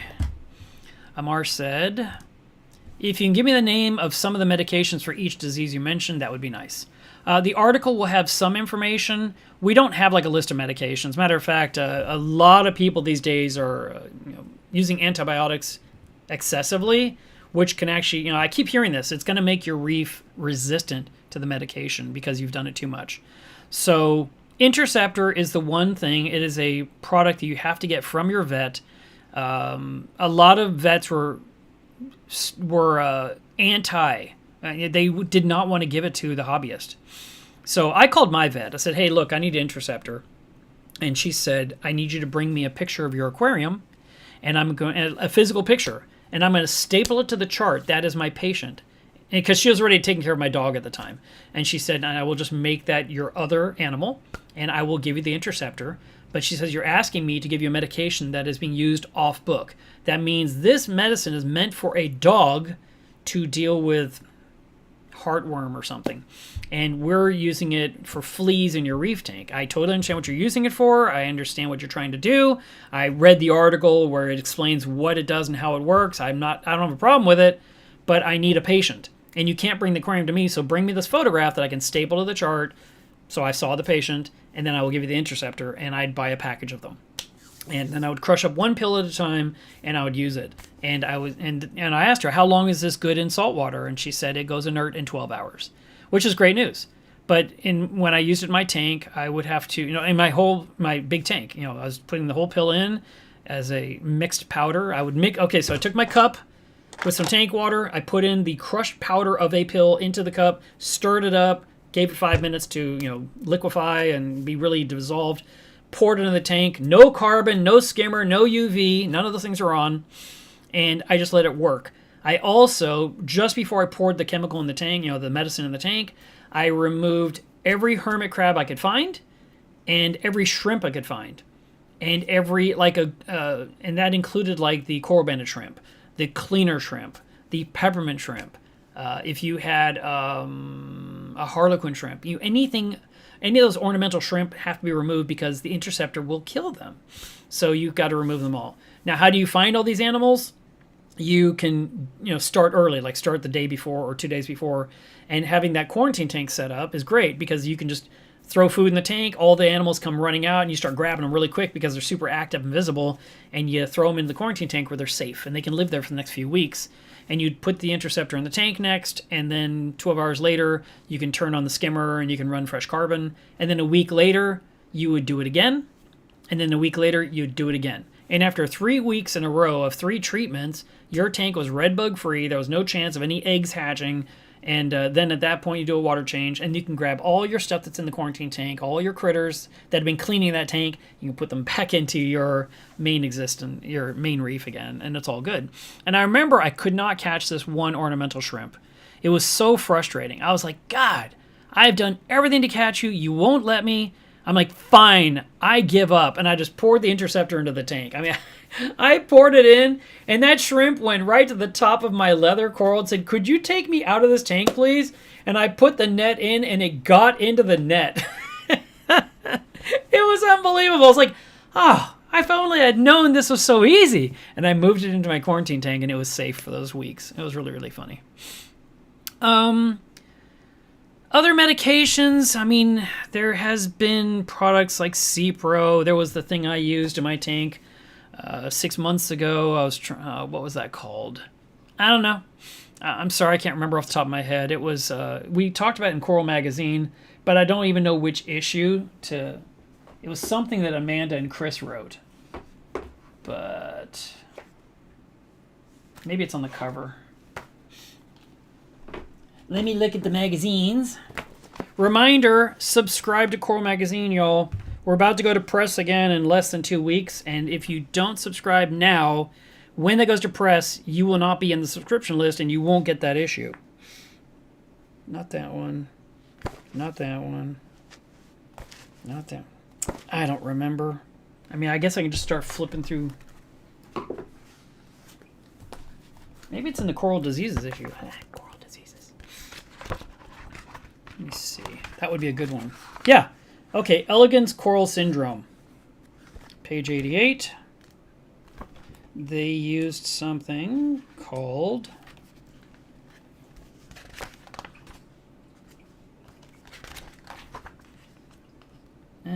Come on, where is it? It should just jump off the page at me, right?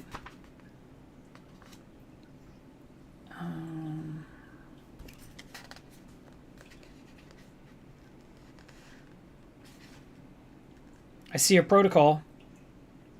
OA. What is OA?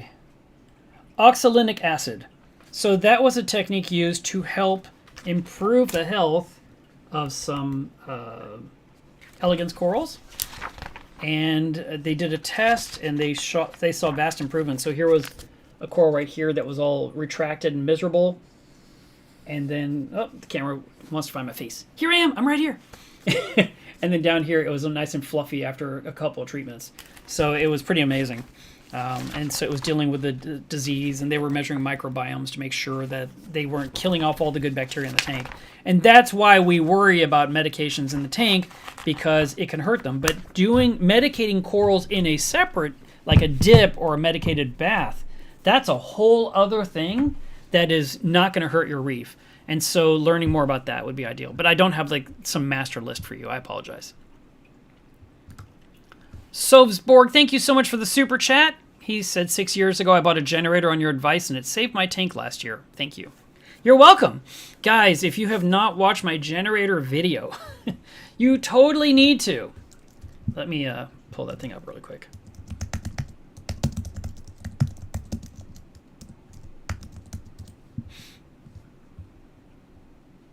Okay, so actually, I will jump to this really quick, and we'll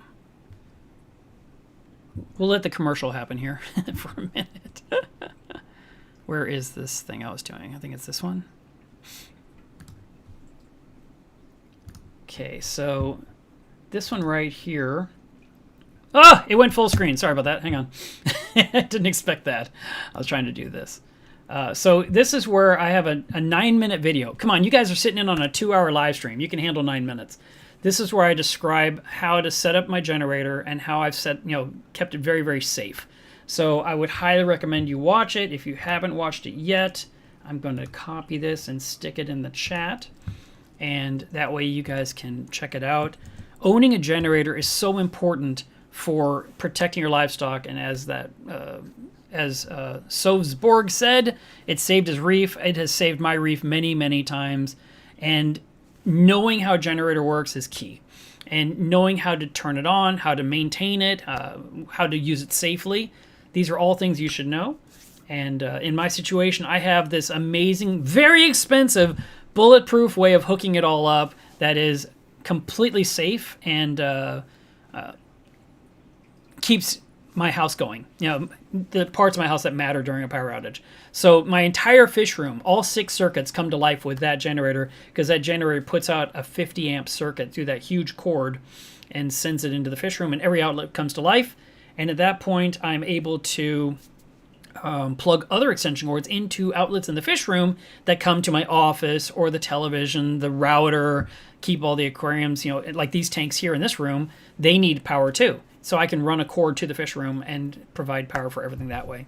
So I highly recommend this video. It's so bad that only 2,200 people have watched this, when it's so critical to keeping your tank alive.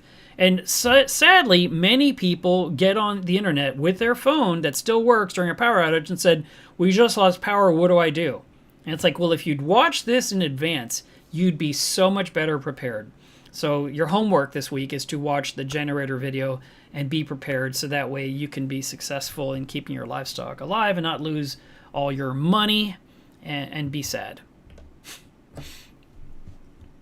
All right, our next question. Nice. Nick says our next group is putting on our first frag show later this month. Any tips to make it successful? Okay, so yeah, actually, Nick, there's a lot of things. I encourage, let me stop this video because I'm not watching it. It's just entertaining myself. The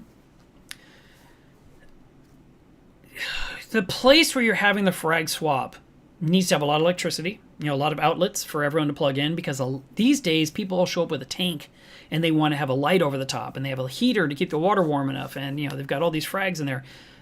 The floors need to be tile. If it's carpeted, the people that you're renting the place from will be very mad if there's water everywhere.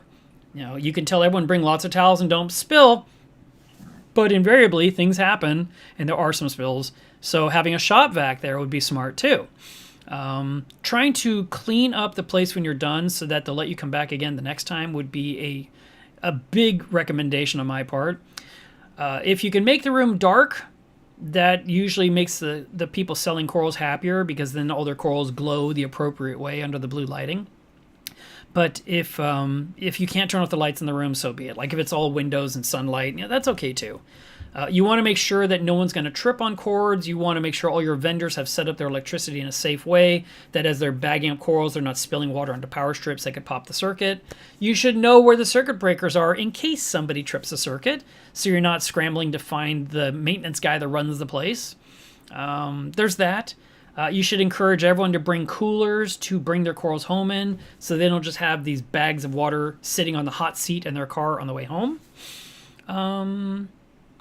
And then, you know, our club likes to have snacks and drinks ready for everyone. So we have a cooler that's by our designated table, and there's bottled water, there's soda pop, there's bags of potato chips and pretzels and stuff that people can grab. These are all things we do just to make the thing enjoyable. Our frag swaps oftentimes have a raffle involved too. And so you can buy some tickets and then win some stuff. And usually we would ask all the different vendors that are setting up their tables with their corals that they donate one coral from their tank into the club's little frag tank for the raffle tank. And that way, you know, we have like 10 or 12 things in there from the 10 or 12 different tables set up with corals, and we can raffle those off, and people have a chance to win one of the 12. And we let people just, you know, the first winner gets first choice, second winner gets second choice, and so forth. So those are some of the things that come to mind. Back, you know, when we first did frag swaps, people would just put Ziploc bags with corals out. and sometimes they'd write the names on them. Nowadays, you got tanks with a tablecloth, a nice light on top. They've got an iPad with like the colonies, you know, they flip through to show them what that coral came from. So they can say, oh, that grows into something beautiful. Yeah, I want it. They take Stripe and PayPal and Venmo and Zelle. Yeah, it has become so much different than a frag swap where you would trade corals and like, you know, I'd like to give you this bottle of phytoplankton for that acropora today. You know, that was the thing. Another thing that we would do at our frag swaps, we would set up a table where people could just bring equipment they're no longer using, they just want to give away. And someone else in the room, you know, someone newer in the hobby might need that heater, that protein skimmer, that test kit you no longer need or whatever. You know, like just there was things there, light bulbs, you know, lights they didn't want anymore, but that still worked. So these are all things that you could put in your frag swap.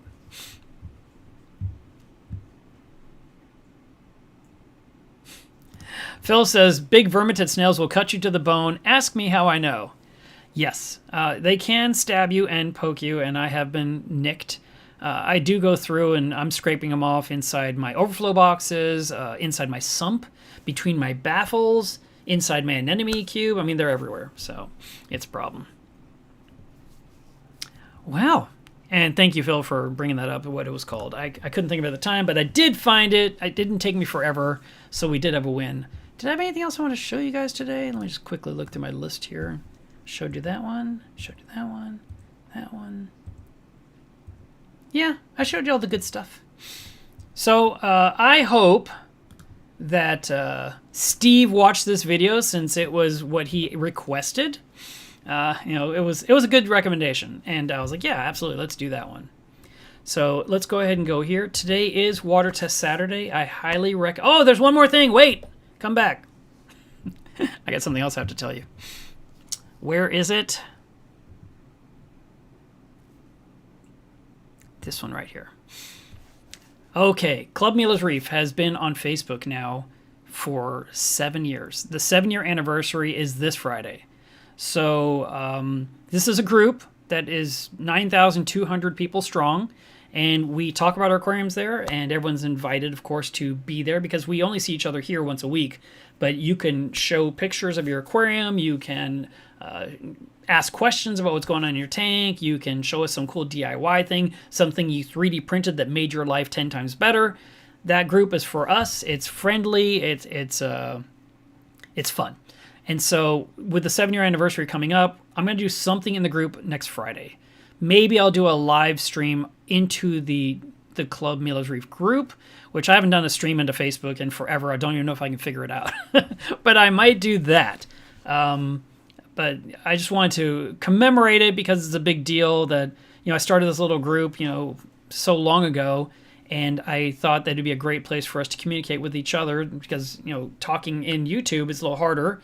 And it's not like a Zoom call where we can just talk face to face and, I'm talking to the chat and then the people will put comments on a video later after the broadcast has happened and I will see their questions later and reply. The group is a little bit more immediate and a lot more people can participate. So that's why I've always encouraged people to join there. And so I wanted to make sure you guys knew about the anniversary coming up. And now we can do this. So it is Water Test Saturday. Please do test your water parameters. Get your salinity back to 35 ppt or 1.026 specific gravity. If your phosphates are getting up there, I sell Phosphate RX. That brings it down. If you don't have enough nitrate and phosphate, I sell Neophos and Neonitro in my shop. Please do buy things from Miller's Reef because you're helping me feed my dog and take care of my reef and allow me to keep doing these shows for you every week. And other than that, I hope you guys have a great weekend. And if you have any questions, go find me in the group and tag me, and I will be happy to assist you. Bye, guys.